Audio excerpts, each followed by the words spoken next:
Bonjour, Elisabeth Gérard, formatrice au CFA de Poitéron en topographie. Bonjour, Evan Duo, apprenti en deuxième année de BTS, travaux publics au CFA de Poitéron, mon entreprise CFA Route.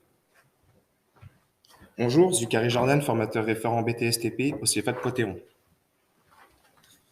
Bonjour, Thomas Corchette, apprenti deuxième année au BTS TP à Poitéron. Mon entreprise, c'est Tisseron TP. Bonjour, Sylvain Marcignac, formateur expert BIM, EDC au BTP CFA Grand Est. Oui, BIM, You, la différence. Qui change tout? nous allons vous présenter la labellisation OpenBIM de Building Smart France pour le BTS Travaux publics de BTP CFA Ardennes, obtenu en 2020. Cette labellisation est un gage de qualité, marque reconnue du contenu de notre formation dans le cadre de la digitalisation des travaux publics. 20 demandes de labellisation ont été soumises à la commission de Building Smart France en juin 2020. Seules 10 ont été validées. Nous sommes parmi les 10 premiers centres de formation en France à avoir obtenu cette labellisation, avec mention très bien de la part du jury de la commission pour la qualité de notre travail. Aujourd'hui, il est impératif d'éviter de faire 3 tranchées sur le même trottoir pour 3 interventions successives. C'est également ne plus perdre d'argent par l'allongement des délais et par des travaux successifs. Faire en sorte que l'on fasse bien du premier coup.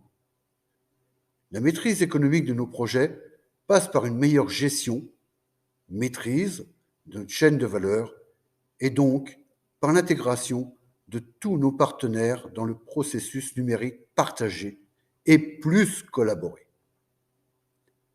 Quand on cherche à évaluer les capacités en termes de BIM d'une entreprise, on ne regarde plus les logiciels qu'elle utilise. On regarde plutôt comment elle intègre la logique collaborative, de façon à pouvoir échanger, informer les autres acteurs lorsqu'une modification est apportée dans un projet, et donc anticiper les problèmes de chantier. Nous savons que cela va devenir vite différenciant. Et c'est cette différence que nous avons introduite dans notre formation BTS-TP, en la valorisant par une labellisation. Enfin, mettre des bottes au BIM. Transmettre le BIM au PME par l'intermédiaire de nos apprenants. Dédiaboliser ce procédé collaboratif, bourré d'acronymes, langage barbare dont on ne comprend pas grand-chose. Prouver à ces dernières que le BIM n'est pas que pour les grandes entreprises, que les petites et moyennes peuvent aussi l'intégrer. Nous formons nos apprenants non seulement sur les outils de modélisation, mais aussi au processus BIM, à l'aspect collaboratif, essentiel au décloisonnement de la profession. Nous favorisons le passage de l'intelligence individuelle à l'intelligence collective. Du statut d'apprenant, il passe ainsi au statut d'ambassadeur. En mai 2020, nous avons reçu une proposition pour devenir bêta-testeur sur la labellisation de notre formation BTS-TP par BSF. Une première en France, et soutenue par Patrick Pézineau, notre conseiller formation du 3CA BTP. Réception du cahier des charges de BSF, étude de son contenu, il est apparu impératif de se documenter. Étudier en détail les normalisations appliquées au processus BIM. Chose faite, après de nombreuses heures de travail, de débats, d'interprétation et au final de consensus sur la mise en œuvre, il nous a été nécessaire de mettre à plat notre référentiel métier, voir comment intégrer le processus BIM, avec quel formateur et pourquoi, quels outils de formation, en réalité repenser notre cursus de formation en y intégrant tous nos formateurs, pas seulement techniques. Anglais, pour les termes et les ouvrages références souvent rédigés dans cette langue. Le français, pour l'interprétation des documents techniques et la communication. Mathématiques et sciences, pour l'élaboration des quantitatifs à partir des maquettes numériques. Gestion, pour l'élaboration et le suivi des planifications. L'élément de cohésion est rapidement apparu par le biais d'un projet collaboratif, amener chaque apprenant à prendre en considération l'interaction qu'il peut avoir avec le travail réalisé par d'autres. Il est communément admis que le BIM représente 20% des technologies et 80% d'humains. En conséquence, il ne sert à rien de maîtriser les différents outils de réalisation si les participants d'un même projet ne communiquent pas entre eux. Ils n'en ressentent pas l'utilité. Démonstration positive faite entre un projet non collaboratif et un projet collaboratif. En plus de la maîtrise technique, français et anglais, l'accent a été mis sur la communication orale, mais aussi dématérialisée, messagerie, vidéoconférence, etc. Dernier point, sur la nécessité d'un classement documentaire des projets, nommage et version des fichiers, conformité des livrables, avec l'utilisation d'une plateforme d'environnement de données commun où chaque apprenant devient tour à tour manager du projet en gérant les interactions entre les différents intervenants. Nous avons rendu notre dossier en juin 2020 pour étude de conformité par la commission de BSF. Nous avons obtenu le label OpenBIM pour les BTS TP, avec mention très bien, en octobre 2020. Label remis à l'occasion du BIM World en 2021. Nous avons ensuite essaimé notre approche du déploiement du BIM avec le CFA de Haute-Garonne pour son BTS TP, le CFA de Marseille pour son titre pro charpente bois, dont vous trouverez les remerciements dans le fichier annexe fourni.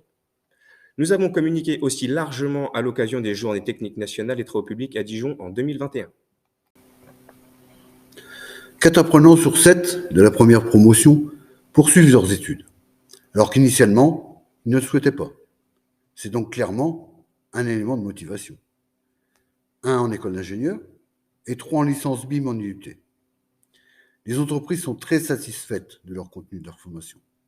Ça leur permet de mieux et plus rapidement intégrer les apprenants dans leur propre démarche BIM.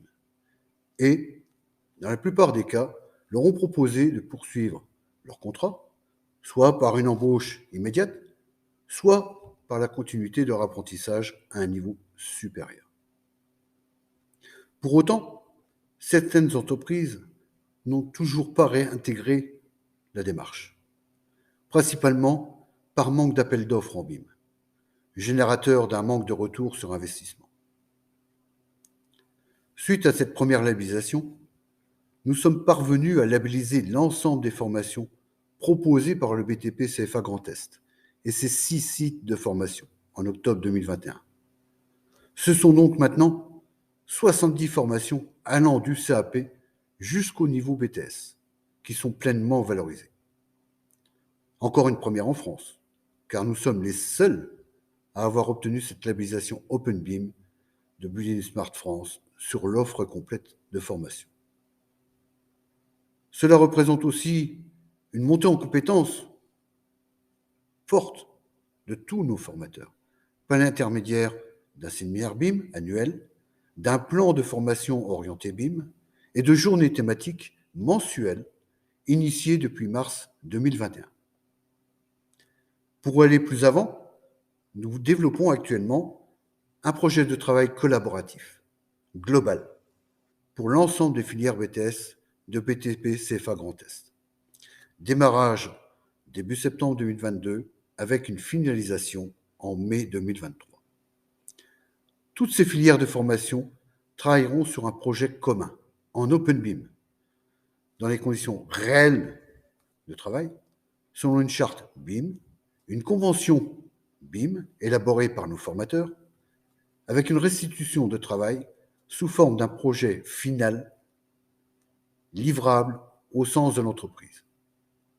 En quelque sorte, un chef-d'œuvre commun. Nous vous remercions de votre attention.